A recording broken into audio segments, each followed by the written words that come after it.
Good morning and welcome to Monday morning, September the 19th today. And daily Devos are back in action this week. Going into a new book. If you remember, we completed our last one just before I went to the Dominican Republic, which is blessed time. If you prayed for me, I appreciate it. Things went very well. We're going to move on to an old book, though. Our new devotion is going to be from an old book. The Christian in Complete Armor. The author of these devotions has been long gone. William Gurnall is the writer's name. James Bell is the editor of these, but William Gurnall lived 1616 to 1679. He was a graduate of Emmanuel College, Cambridge, England, a university under strong Puritan influence. His life's work was as pastor of the Church of Christ in Suffolk. The one person has written about this book. William Gurnall has produced the most balanced, biblical, and practical writing on spiritual warfare. Because he lived and wrote more than 300 years ago, he doesn't fall prey to the extremes that plague many popular Christian leaders today. His writings are thought-provoking, heart-searching, and thoroughly scriptural. This is the kind of voice that the church needs at this critical hour of history. I went through this book back in 1995, so even then it's been around a while, and you may think that because it's old in print or even older by the author who wrote it, it just won't be good for today. It'll be out of touch. Couldn't be further from the truth. Some of the language may be, but so there's a devotion for every day. So instead of starting at the beginning in January 1st, we're going to jump right to the September 9th devotion, which has the cheery title of Preparation for Death. Preparation for Death. Before you tune out because you think it'll be depressing, just hold on. He takes his thoughts from Psalm 23. I will fear no evil, even in the valley of the shadow of death. Murderers can kill only once, but by meditating on his miseries, a man kills himself 1,000 times over, as often as the fear of death steals into his mind. Once the Christian wears this armor called the gospel of peace in Ephesians 6:15, his soul is prepared for both danger and death. He sits at the feast which God in his providence has now given him and thoroughly enjoys it with no fear of a messenger of bad news knocking at the door.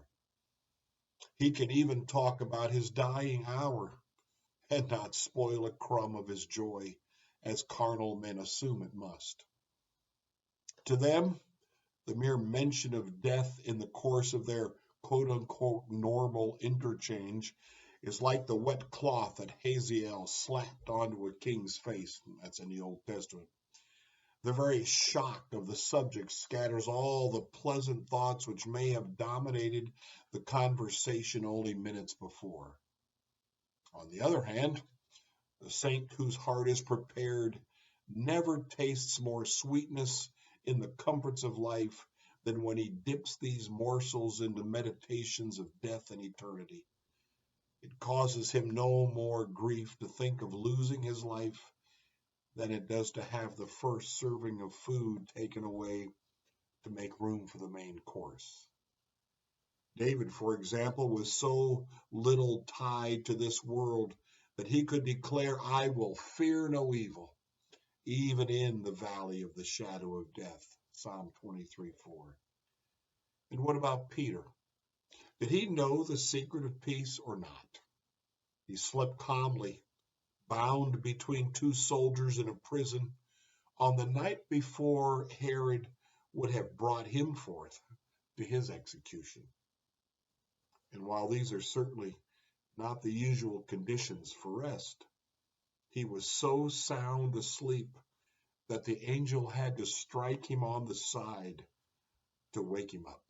Acts 12:6.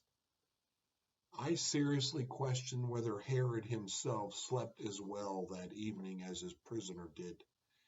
No doubt this preparation of the gospel of peace, again, Ephesians 6:15, brought Peter to such divine rest because he was ready to die. He was able to sleep.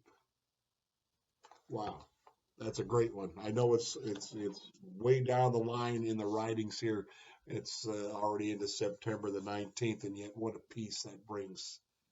What a peace that brings. It encourages me when those thoughts come to my mind that I think, what a better place I'll be going to. Free of the worry, free of all the mess, the headlines, the confusion, place of peace. Not that I'm looking to kill myself or anything like that, or like Paul would say, hey, it's better for me to go there, but if the Lord's plan is to leave me here, then he has a purpose for that too. Even though I walk through the valley of the shadow of death, I fear no evil. I don't fear death. I don't fear what is beyond that event because I know God's hand is on it. That's faith. That's spiritual warfare. Our thought process, what we choose to focus on. What does it do to us? Those things that we do focus on. Blessings to you today on this Monday, September the 19th.